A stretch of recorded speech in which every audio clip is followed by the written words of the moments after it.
पुढचा श्लोक हा महत्वाचा आहे. न हि ज्ञानेन सदृशं पवित्रमिह विद्यते तत्स्वयं योग संसिद्धा कालेनात्मनि विंदती.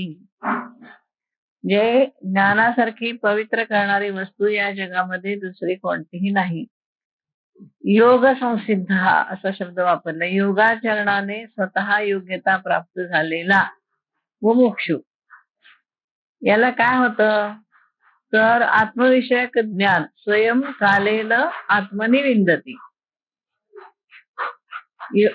आत्मविषयक ज्ञान यथाकाळी त्याला प्राप्त होते. म्हणजे हा फार महत्वाचा भाग आहे की ज्ञान तुम्ही घेत गेला की तुम्हाला आपोआपच कर्म सगळी जळून जातात. कर्म जळून गेली की तुम्हाला ज्ञान प्राप्त होतं कालेनं. थोडा काळ जाऊ द्यावा लागतो. लगेचच्या लगेच म्हणजे आत्ताच्या आत्ता प्राप्त होईल असं नाही की सांगता येत नाही की आत्मज्ञान कुठल्या क्षणी प्राप्त होईल, पण काळाने ते प्राप्त होतं. म्हणजे अग्नी ज्ञान कसं आहे, अग्नीसारखं आहे, पवित्र करतं. आणि ते पवित्रता एकदा आली की तुम्हाला आपोआपच ज्ञान प्राप्त होत जातं. त्याच्यासाठी मग फार आटापिटा करावा लागत नाही. आणि कसा पाहिजे मात्र योग संसिद्ध हा. योगाचरणाने स्वतः योग्यता प्राप्त झालेला. सगळीकडे तुम्ही बघा ज्ञानाबरोबर योग आहे, सगळीकडे आहे. यम नियम आसन प्राणायाम प्रत्याहार धारणा ध्यान समाधी हे ज्ञानाबरोबर आहे. तुम्ही ज्ञानही प्राप्त करून घ्यायला पाहिजे, त्याच्याबरोबर थोडासा योगही करायला पाहिजे. नुसता योग करून उपयोग असं नाही, थोडस त्याच्याबरोबर ज्ञान प्राप्ती पण गुरूंच्याकडून करून घ्यायला पाहिजे. म्हणजे योगाने काय होतं, माणूस तयार होतो, भूमी तयार लागते की नाही. बीज जर पेरायचं असेल तर शेतकरी काय करतो की वापसा आला की नांगरून घेतो, पळपणी करतो, वाफे तयार करतो, मग बीज पेरतो. म्हणजे आधी भूमी तयार लागते. मग ज्ञानाने काय होतं, भूमी तयार होते किंवा योगाने भूमी तयार होते आणि मग ज्ञानाचं बीज त्याच्यामध्ये पेरलं की त्याचं ज्ञान आपल्याला प्राप्त होतं. पण आत्मज्ञान ही अशी गोष्ट आहे ना की ही कोणी कोणाला देऊ शकत नाही. गुरु ज्ञान देतात म्हणजे गुरु मार्ग दाखवतात, ज्याचं त्यालाच हे प्राप्त करायचं. गुरु तुम्हाला असं हातात घेऊन देत नाहीत ज्ञान, कारण ते अशी वस्तूच नाहीये की ती कोणी कोणाला अशी काढून द्यावी. घरात असेल तर आपण म्हणू की हा हे घे, यातलं पिशवीतलं थोडं ज्ञान घे. स्वतःला अनुभूती घ्यावी लागते. त्यामुळे तुम्ही गुरूंच्या पाशी बसून करू शकता प्रयत्न. गुरु तुम्हाला मार्ग दाखवतील की अमुक एका पद्धतीने जा, अमुक वाचा, तमुक वाचा, हे करा, ते करा. तयारी करून घेतात ते. पण शेवटी ज्ञान प्राप्ती ही ज्याची त्यालाच होत असते. गुरूंना कळतं फक्त ज्ञान प्राप्त झालंय हे गुरूंना कळतं. चेहरा बघून कळतं की हा या ठिकाणी आता ज्ञान आहे, ज्ञान प्राप्त झाले हे कळतं. पण ते प्राप्त होण्यासाठी प्रयत्न सुद्धा गुरु करून घेतात. पण शेवटी ज्ञान प्राप्ती ही ज्याची त्याला अनुभूती असते आणि ती त्यालाच होते. म्हणून योग संसिद्ध हा हे फार आवश्यक आहे. असे बारीक बारीक शब्द असतात पण ते इतके महत्वाचे आहेत बरं का, की योग संसिद्ध झाल्याशिवाय तुम्हाला आत्मज्ञानाची प्राप्ती होणार नाही. ज्ञान प्राप्त झाल्याशिवाय कर्म जळणार नाहीत. हे महत्वाची गोष्ट आहे. त्यामुळे यम नियम प्राणायाम प्रत्याहार हे सगळं करायलाच पाहिजे. आता तुम्ही म्हणाल आम्ही आता कुठे सुरुवात करू, आता या वयामध्ये तर प्राणायाम साठीनंतर फार करू नये म्हणतात. फुफ्फुसं तेवढी लवचिक राहिलेली नसतात, त्यामुळे आता ते नाही. पण यम नियमांचं पालन तर आपण करत आलेलंच असतं. ज्या अर्थी आपण इतके ज्ञानेश्वरी सारखा ग्रंथ ऐकायला येतो त्या अर्थी काहीतरी आपली तयारी आहेच आहे. अशी काही अगदी तयारी नाही असं काही भाग नाहीये. मग इथून पुढे काय आपल्याला जमेल, धारणा जमेल, ध्यान जमेल, समाधी जेव्हा जमेल तेव्हा जमेल. मग धारणा शक्ती आपली वाढवण्यासाठी थोडी एकाग्रता रोज करायला पाहिजे. पहिले आपण सोडून देऊ यम नियम आसन प्राणायाम. प्रत्याहार तर आपण जाऊ तोही जमू शकतो, कारण इंद्रियांचे विषय इंद्रियांच्या पासून दूर जायचे, इंद्रियांच्या विषयापासून आपण बाजूला व्हायचं. आणि धारणा जमेल, धारणा शक्तीला आपण एकाग्रता वाढवू शकतो. मग ज्योतीवर ध्यान करू शकतो, मूर्तीवर ध्यान करू शकतो, एखादा यातली ओवी चिंतनाला घेऊन त्याच्यावर ध्यान करू शकतो. असं काही नाहीये की ध्यानासाठी वेगळं काही हवंय तुम्हाला. यातली एक ओवी चिंतनाला घेतली तरी सुद्धा ध्यान होतं. मग असं ध्यान आपण करू शकतो या वयामध्ये, धारणा शक्ती वाढवू शकतो आणि मग समाधी आपोआप एकाग्रता साधल्यानंतर आपल्याला प्राप्त होईल. म्हणजे कुठेतरी जी भूमी आहे आपली, ही भूमी तयार व्हायला पाहिजे. त्यामुळे आपल्याला वाटतं की बा हे गीतेने आपल्याला पुष्कळ सगळ्या लोकांपर्यंत आणलंय, खाली आणलंय, पण हे काय काय जे शब्द आहेत त्यातले, ते तुम्हाला ती तयारी झाल्याशिवाय काही ते मिळत नाही. ध्यान आपण करू शकतो. त्यामुळे ते थोडीशी योग भूमिका आपली तयार हवीच. त्याशिवाय नाही आपल्याला ते ज्ञान स्थिर राहत नाही. दुसरं काही नाही. ज्ञान मिळतं आपल्याला तर ज्ञानेश्वरी सारखे ग्रंथ ज्ञान देतात, भागवतासारखे ग्रंथ ज्ञान देतात. आता आपण 7 दिवस भागवत सप्ताह ऐकलं की पुष्कळ ज्ञान आपल्याला मिळतं. देवी भागवत वाचलं त्यातून ज्ञान मिळतं आपल्याला. ज्ञान मिळायला काही ग्रंथ नाहीत आपल्याकडे असं नाहीये. आपण ज्ञान प्राप्त करून घेऊ शकतो. पण ते स्थिर राहिलं पाहिजे. ज्ञान असतं पण ज्ञान स्थिर राहत नाही. स्थिर राहिलं की त्याचा आपल्याला उपयोग होतो. म्हणून त्यासाठी धारणाशक्ती वाढवायला पाहिजे, ध्यान वाढवायला पाहिजे. मग आपोआप हे होतं. थोडा वेळ तरी रोज बसायलाच हवं. सकाळी बसा, संध्याकाळी बसा. नाम सप्ताह करा, काहीही करा, पण कुठेतरी ती एकाग्रता आपल्याला करता आली पाहिजे. आपलं आपणच ते करायचं असतं. गुरु काय नुसतं सांगतील आपल्याला, पण आता ते गुरूंनी समजा सांगितलं योग वासिष्ठ वाच, पण आपण नाहीच वाचलं तर काय गुरु करणार आहे? हो की नाही? सांगतात ते तुम्ही हे करा, ते करा. वाचन सुद्धा काही गुरु गुरु सांगतात आपल्याला की क्रमाने सांगतात की हे झालं की हे वाचा, हे झालं की हे वाचा. मग आपणही त्या क्रमाने वाचलं पाहिजे ना. आपण नाही केलं तर गुरु काय करणार मग आपल्याला तरी? ते म्हणतील तुम्ही करत नाही. मी सांगितलेलं साधना होत नाही तुमची. ती साधनाच आहे ना. ते जे सांगतील ती सगळी साधनाच आहे. मग एखादा ग्रंथ वाचायला सांगतील, ध्यान करायला सांगतील, जप करायला सांगतील. जे त्यांनी सांगितलंय ती आपली साधना असते. त्यामुळे ते करा. काहीही तुम्ही करून थोडंसं फार योगासाठी म्हणजे योग भूमिका आपली काहीतरी तयार पाहिजे. म्हणजे मग आपल्याला हे आणि तसं कसं म्हणलंय कालेन, वेळाने, काही वेळाने ते ज्ञान आपल्याला प्राप्त होतं. म्हणजे असं नाही की पटाकन आपल्याला ज्ञान झालंय, आज जप करायला लागले की ज्ञान झालंय, असं होत नाही. पण ज्ञान असतं आपल्यापाशी, ते स्थिर नसतं. एवढाच भाग नाही. असं आहे का आता याच्यात एवढं दिलं आपल्याला हे ज्ञान आहेच की आपल्याजवळ काही ज्ञान नाहीये का? ज्ञान आहे. सगळ्यांच्या पाशी ज्ञान आहे. फक्त त्याची स्थिरता प्रत्येक वेळेला त्याबद्दल एक जाणीव असणं की आपल्याला ह्याचं ज्ञान आहे, हे आपण सांभाळायला पाहिजे. म्हणून असं हे न घडे ते विचारिताची असंगडे, पुढती ज्ञानाचे निपाडे पवित्र न दिसे. म्हणून असं घडणं अशक्य आहे. याचा विचार केला तरी सुद्धा ते कसं दिसतं? असंगडे. आपलं होईल घडेल असं सांगता येत नाही. कारण ज्ञानासारखं पवित्र काहीही नाही. पुढती ज्ञानाचे निपाडे पवित्र न दिसे. ज्ञानासारखं पवित्र दुसरं काही नाही. जे योग्यता प्राप्ती आधी करून घ्यायची, मग ज्ञान होतं. आणि आतापर्यंत जेवढी म्हणून चरित्र तुम्ही वाचली असतील संतांची, त्याच्यामध्ये तुम्ही हेच बघाल आधी की गुरु आधी त्यांना तयार करून घेतात. मग एखाद्याला खूप कामाची वर्कोहोलिक म्हणतो आपण, तशी जर असेल की कामच, तर त्याला ते काम देतात भरपूर. त्यांच्याकडून पुष्कळसं काम करून घेतात. मग ते तयार होतात ध्यानासाठी, जपासाठी, याच्यासाठी. काहींना कसं तयार असतात ते, मग त्यांना एकदम जप देतात की तू काही करू नको, कामामध्ये वेळ घालवू नको, जप करून घे. काहींना कसं अजून मूळची मनाची बैठक तयार नसते, त्यांना ते वाचायला सांगतात की हे वाचा, ते वाचा, ते ग्रंथ वाचा, हा सप्ताह करा, गुरुचरित्र वाचा, अमकं वाचा, तमकं वाचा, असं सांगतात. म्हणजे असं करून ते काय करतात, त्या शिष्याला त्या एका स्टेज पर्यंत असं तयार करून घेतात की जेणेकरून त्याला मग सांगितलेलं ज्ञान त्याचं स्थिर. आता हे ज्या त्या गुरूंनाच कळतं की शिष्य कसा आहे, काय आहे, काय करू शकतो, काय करू शकत नाही. त्यामुळे तो जसं सांगतील तसं तसं करत जायचं. मग आपल्याला काय आहे, आपण कुठून सुरुवात करायची? समजा आपल्या जवळ गुरु नाही येतात. आणि आपण कुठून सुरुवात करायची, तर आपण नामस्मरण, नामसप्ताह, पोथ्यांचं वाचन अशा यांनी सुरुवात करायची.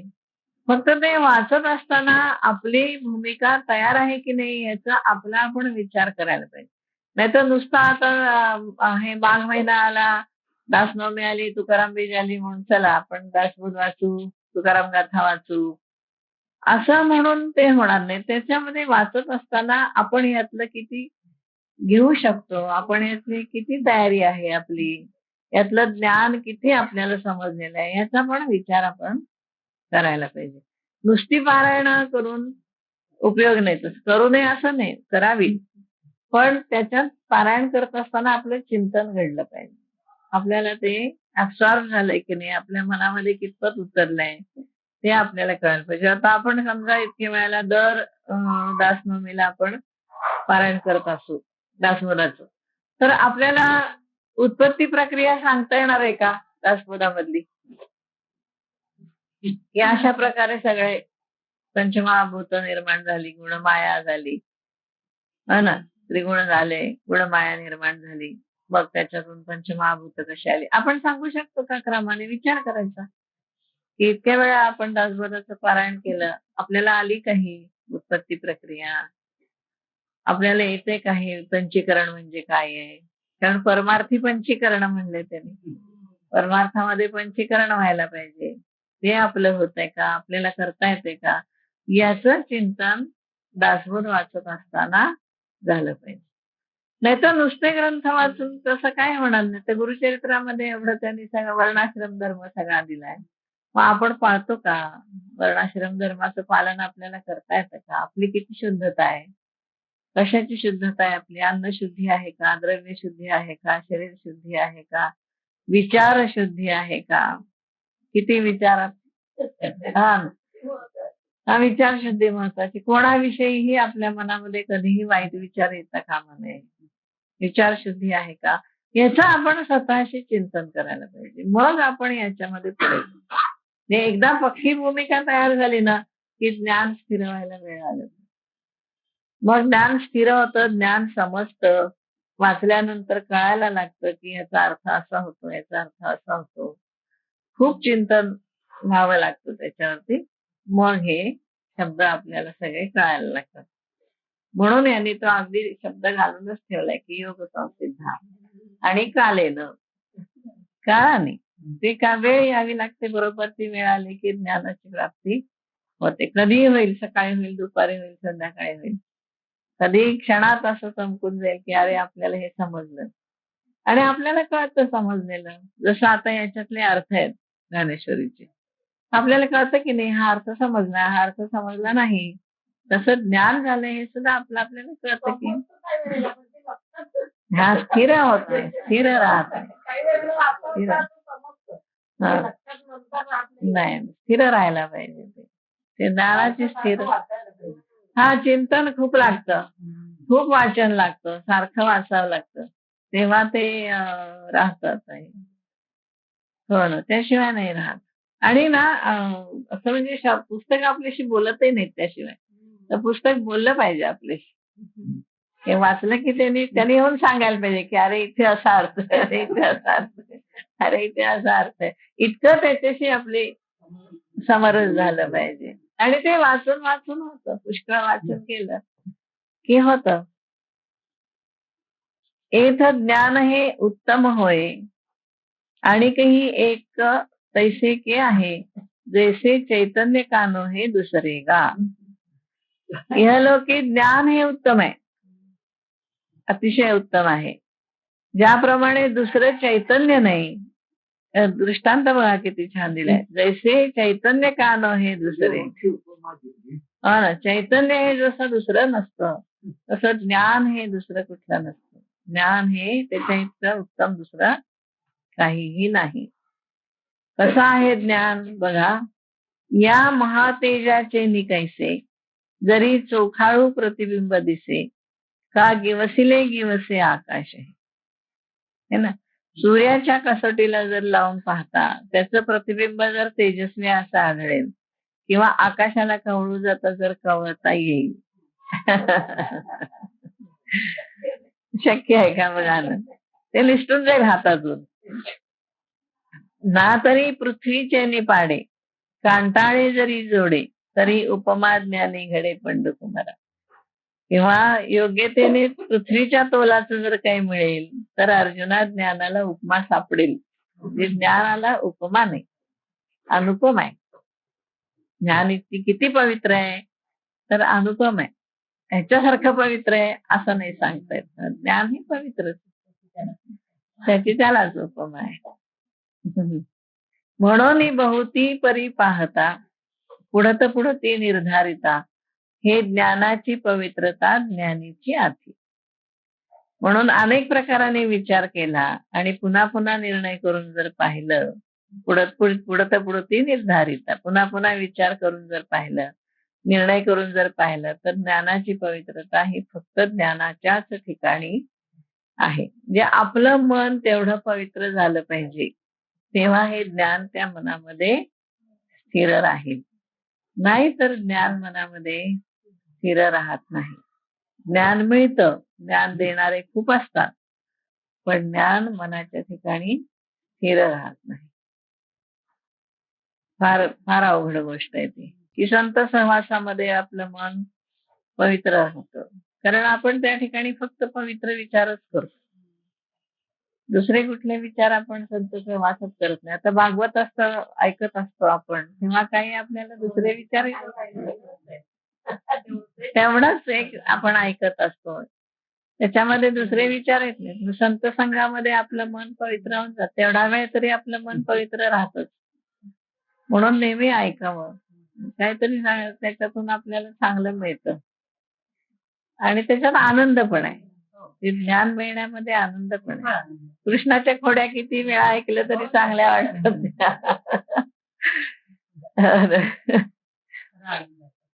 खरा आनंद येतो. जैसी अमृताची चवी निवडीजे, तरी अमृताची सारखी म्हणीजे, तैसे ज्ञान हे उपमीजे ज्ञानेची. अमृताची चव कशासारखी आहे हे जर बघायला गेलं तर ती अमृतासारखीच आहे असं ज्याप्रमाणे म्हणावं लागतं, त्याप्रमाणे ज्ञानाला ज्ञानाचीच उपमा देणे भाग आहे. आणखीन काय सांगायचं म्हणतात, आता यावरी जे बोलणे ते वायाची वेळ फेडणे. आता ह्याच्यापेक्षा आणखीन बोलायचं म्हणजे वेळ फुकट घालवायचं. तव साचची जी हे पार्थू म्हणे जे बोलत असा, तेव्हा ते आपण म्हणतात ते खरं आहे असं आहे. पण आता आपलाच प्रश्न त्याने विचारलाय, परी तेची ज्ञान केवी जाणावे. तेच ज्ञान जाणायचं कसं असं मनात त्याच्या आलं. ऐसे अर्जुन जवळ पुसावे. अर्जुनाला असं वाटलं की असं विचारावं, तेव्हा ते मनोगत देवे जाणीत. देवाने ते ओळखलं. मग म्हणत असे किरीटी, आता चित्त देई गोठी, सांगेन ज्ञानाची ये भेटी उपाय. ते स्पष्ट आहे बघा ना. ज्ञानाच्या प्राप्तीसाठी तुला मी उपाय सांगतो, आता लक्ष देऊन ऐका. पाहिजे ना तुम्हाला ज्ञान, उपाय आहे. तर त्यांनी सांगितलंय, मोठी अवघड गोष्ट सांगितली. उपाय आहे खरा, पण तो खूप अवघड आहे.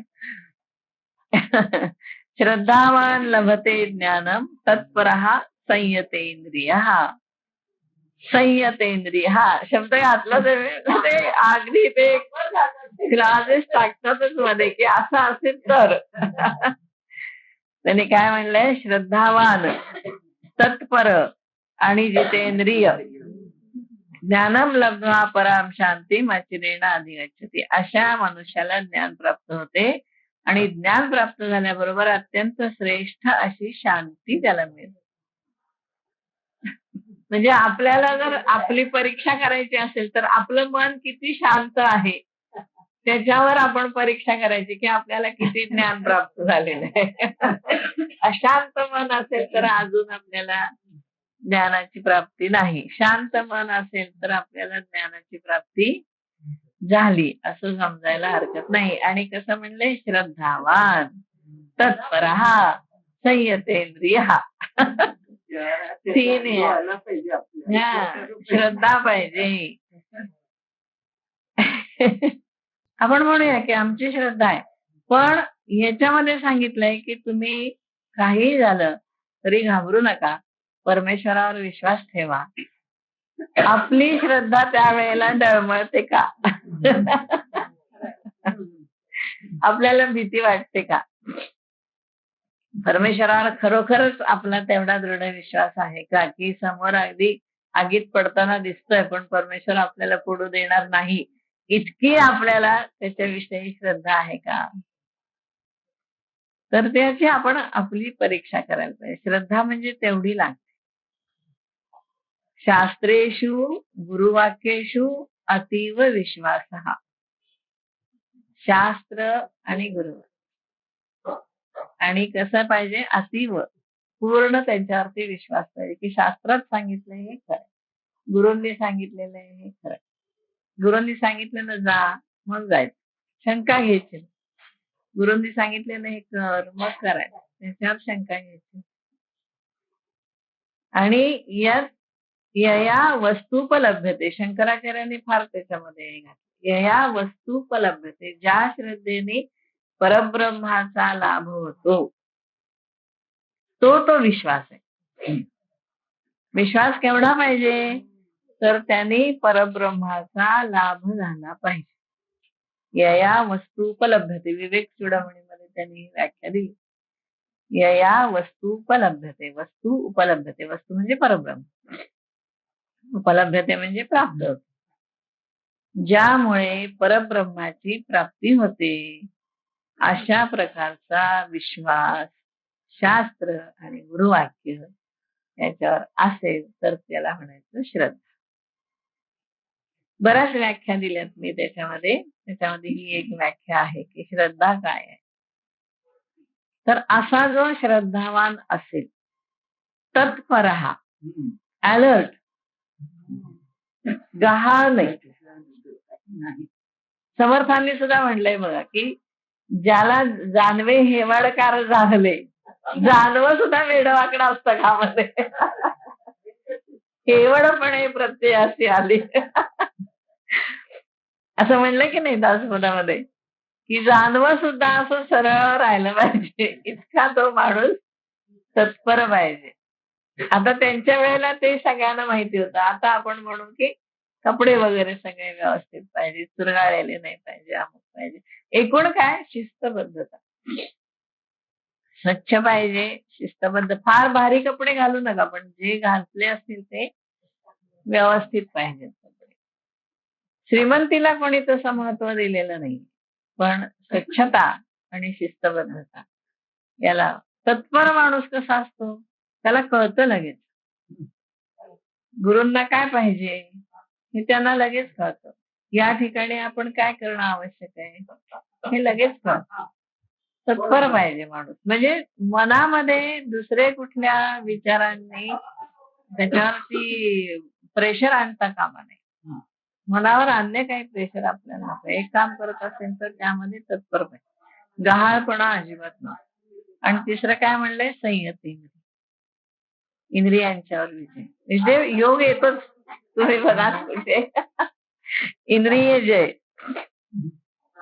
इंद्रिय जय, जितेंद्रिय. इंद्रिय जिंकता आली पाहिजेत. उगीच हात हलत बसले, पाय हलवत बसले असं असतं कामा नये. उगीच मान हलवत बसले, डोळे मिचकावत बसले, असं नाही. इंद्रिय स्थिर आणि शांत, स्थिर राहिले. उगाच हसू आलंय, उगाच आमकू झालंय, असं असता कामा. मनावरती, मनाचा इंद्रियांवरती पूर्ण ताबा असणं आवश्यक आहे. वयानुसार तुमचे गुडघे दुखतील, अमुक दुखतील, ती गोष्ट वेगळी आहे. पण एकदा तुम्ही स्थिर बसल्यानंतर आपल्याला स्थिरता ती टिकवून ठेवता आली पाहिजे. कंटाळा, हात पाय हलवत बसले असं असतं कामा. इंद्रियांच्यावरती पूर्ण ताबा पाहिजे, म्हणून संयत इंद्रिय. अशा मनुष्याला ज्ञान प्राप्त होते. आता बघा त्यांनी केलंय, तरी आत्मसुखाची या गोडिया विटे जो का सकळ विषया, जयाच्या ठाई इंद्रिया मानू नाही. इंद्रियांना मान नाही, मोठेपणा नाही. आत्मसुखाची चटक लागल्यामुळे जो सर्व विषयांना विटतो, ज्याच्या ठिकाणी इंद्रियांचा बडेजाव नसतो. मला असंच पाहिजे, मला तसंच पाहिजे, माझे केस तसे पाहिजेत, माझे भुवया तशा पाहिजेत, माझं हे तसं पाहिजे. असलं उगाच काहीतरी करत बसून टाइमपास करायचा नाही. हो ना, त्याचा आत्मज्ञानाला काही उपयोग नाही. तुमची ड्युटी असेल, तुमचं काम असेल, तर त्या ठिकाणी तसं व्यवस्थित राहणं आवश्यक आहे. तुमचं एक्सपोजर असेल तर तिथे पण खराब एक्सपोजर असू नये, आपलं व्यवस्थित प्रेझेंट असावं. प्रेझेंटेशन हा पण एक मोठा भाग आहे बरं का. आपल्याला स्वतःला कसं प्रेझेंट करायचं, कोणापुढे आपण जाऊ त्या ठिकाणी आपण कसं प्रेझेंट राहायचं, कुठल्या ठिकाणी जाताना कुठले कपडे साधारण असावेत, हे सुद्धा आपल्याला माहिती असावं लागतं. तर गुरूंच्याकडे जाऊन तुम्ही अगदी भारी बनारसी शालू नेसून गेलात तर तिथे त्याचा काय उपयोग आहे. लग्न करायला जाताना ठीक आहे बनारसी शालू नेसलंय. गुरूंच्याकडे जाताना स्वच्छ, शुभ्र शक्यतो असे सगळे कपडे असावेत. शांतता ज्यांनी ज्या रंगातून शांतता होईल, प्राप्त होईल किंवा दिसेल असे कपडे आहेत. म्हणजे प्रेझेंटेशन हा दासबोधामध्ये हे फार चांगलं शिकवलंय बघा, की कसं स्वतःला प्रेझेंट करायचं. मग हल्ली खूप मॅनेजमेंट मध्ये की नाही हे खूप शिकवतात. तुम्ही आता कोणासमोर बसलाय आणि बॉस आहे समोर, तर असे पाय टाकून बसणं तर ते योग्य नाही. पाय टाकून बसायचं नसतं त्यांच्या समोर, साधे खाली पाय ठेवून बसायचं असतं. नंतर हात कसे ठेवायचे, कसे तुम्ही आता बातम्या देणारे बघा कसे असे समोर हात ठेवून बसलेले असतात. त्यांचे हात हालतात का इकडे नाही, त्याला शिकवलेलं असतं की तुम्ही नजर कशी पाहिजे, हसणं किती पाहिजे, किती मोठ्याने हसलं पाहिजे, हे सगळं स्वतःचं प्रेझेंटेशन आहे. उत्तरच जर देता आलं नाही नीट, बोलताच जर आलं नाही नीट, तर त्याला एकदा मी माझ्या मुलाच्या ऍडमिशन साठी गेले होते रुईया कॉलेजमध्ये मुंबईला. आमच्या जाण्यापूर्वी एक पालक घेऊन आले होते मुलाला. मी ऐकत होते बाहेरून त्यांचं बोलणं. तर प्रिन्सिपाल प्रश्न विचारत होते, उत्तर सगळे वडील देत होते. मुलगा उत्तर देत नव्हता. शेवटी ते त्यांना म्हणाले की मी प्रश्न तुम्हाला विचारत नाही, तुमच्या मुलाला बोलता येत नाहीये का? माझ्या सगळ्या प्रश्नाची उत्तर तुम्ही देताय. मी तुम्हाला प्रश्न विचारत नाहीये, मी तुमच्या मुलाला प्रश्न विचारतो. त्याला जर बोलताच आलं नाही तर मी त्याला ऍडमिशन कशी देणार? ऍडमिशन त्याला द्यायची तुम्हाला नाही, असं म्हणाले ते त्यांना. आणि मी ऐकत होते बाहेरून ते सगळं. हे असं म्हणजे कसं प्रेझेंटेशन हवं, किती बोलावं, जास्ती पण बोलणं चांगलं नसतं, हो की नाही. तसं असा पुष्कळ वेळेला मला असं वाटतं की हा खूप मोठे हिमालयातून एखादे साधू पुरुष आले आणि आपल्या समोर बसले, तर आपण काय बोलू त्यांच्याशी,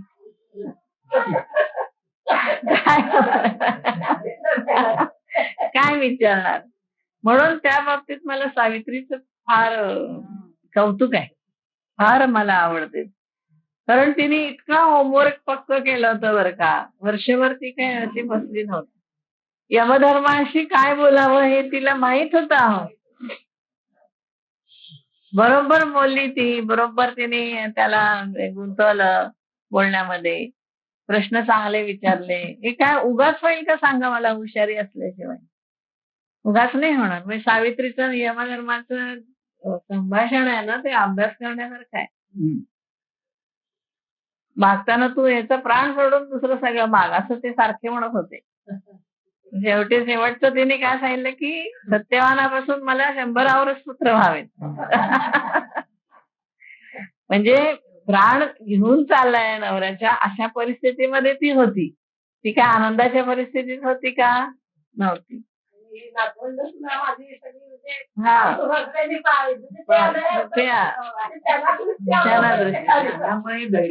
पण त्या प्रसंग काय होता, एखादी बाईने किती तीर सोडला असता पण ती त्याच्याशी प्रत्यक्ष बोलते, त्याला त्या बोलण्यातून आपली दाखवते त्याला की स्वतःची काय योग्यता आहे.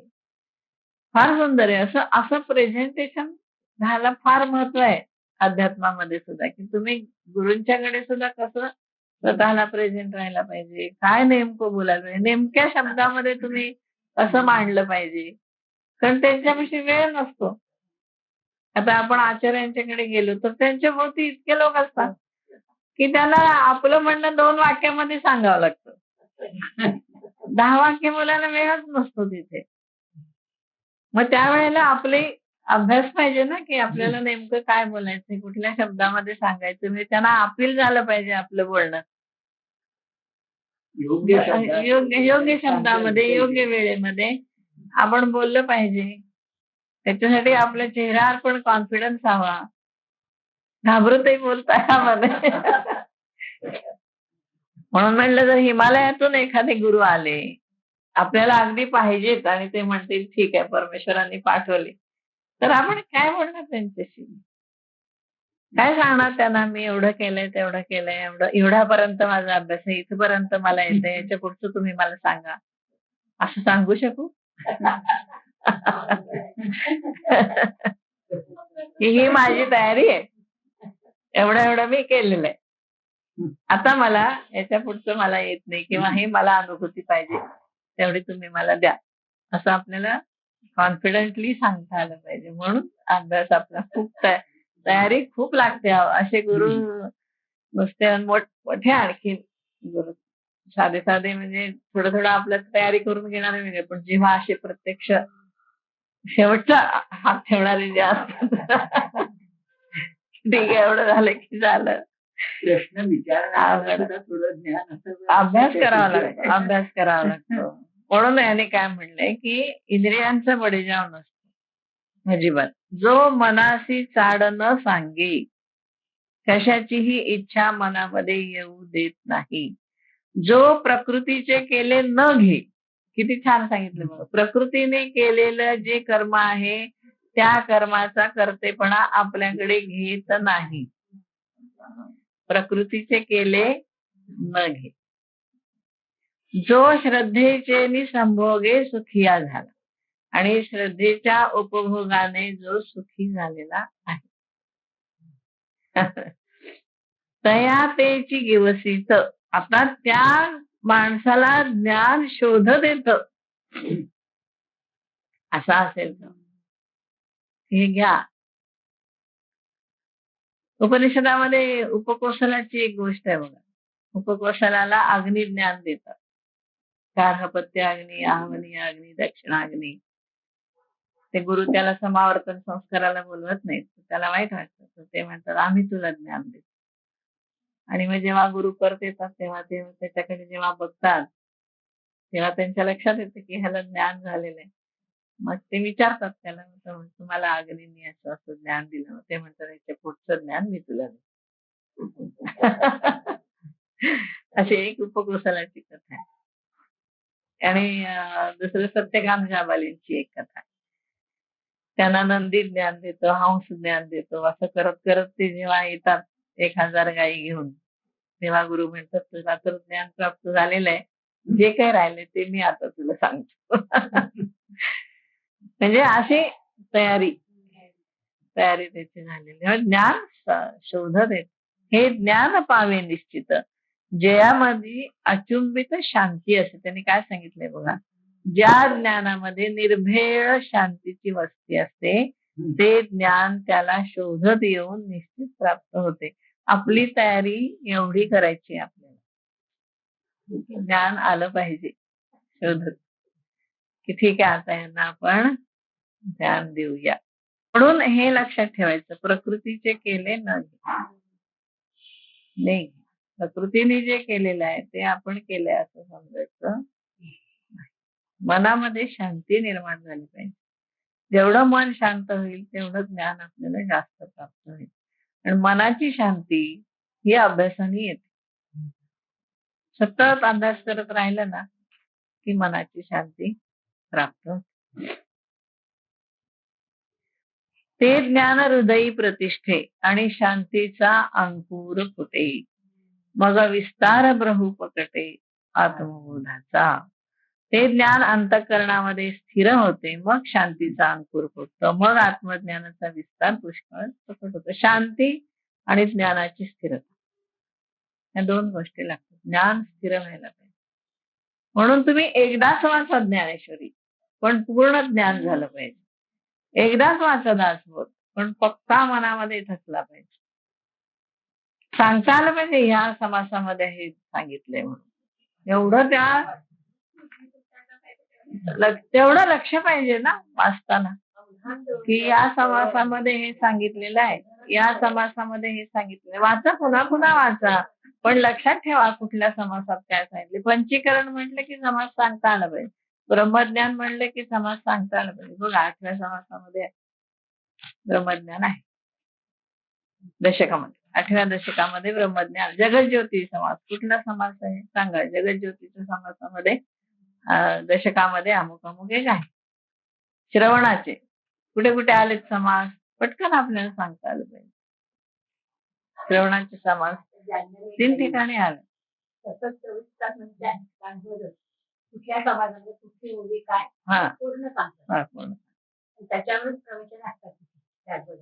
हो ना, म्हणजे इतकं ते कुठल्या समाज काय ते आपण जर विचारलं की तसं ते एक संदीप महाराज म्हणून आहेत ज्ञानमयीमध्ये, रविवारी त्यांची व्याख्यानं असतात.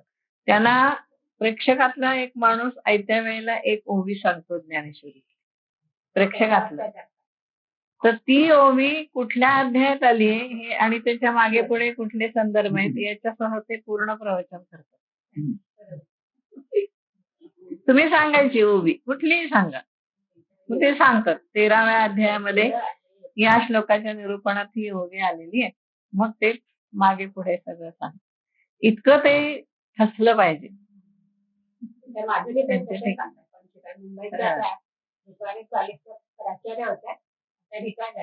कुठले ज्ञानेश्वरीची ते घेतात ना, प्रवचन ज्ञानेश्वरी कुठली ओळख तुम्ही म्हणतात तसं सांगायचे आणि त्यांनी त्याच्यावरती ज्ञानेश्वरी म्हणून असं नाही. मग विस्तार बहुप्रकटे आत्मबोधाचं, मग आत्मबोधाचा विस्तार प्रकट होतो. मग जेवती वास पाहिजे तेवती शांतीची देखील. जिकडे बघाल तिकडे त्याला शांतीच दिसते. तेथ अपारा पारून येणे जे निर्धारित अमर्याद शांतीचे पैलतीर त्याला समजत नाही. म्हणजे एखाद्या ठिकाणी कितीही गोंधळ होत असला प्राकृतिक दृष्टीने तर त्याला तिथे शांती दिसते. इतके स्थिर असतं मन, इतकं शांत मन असतं, आपण कल्पनाही नाही करू शकत. या प्रगाढ शांती ज्याला म्हणतात ना, ती प्रगाढ शांतीची एक अवस्था योग्याच्या मनामध्ये असते. आणि त्याला तर कितीही गोंधळाच्या परिस्थितीमध्ये त्याला तिथे सुद्धा शांतता दिसते. कारण परब्रह्म फक्त पाहतो तो, आणि परब्रह्म कसं आहे, शांत. त्या ठिकाणी हालचाल नाही. इतकी मनाची तयारी पाहिजे.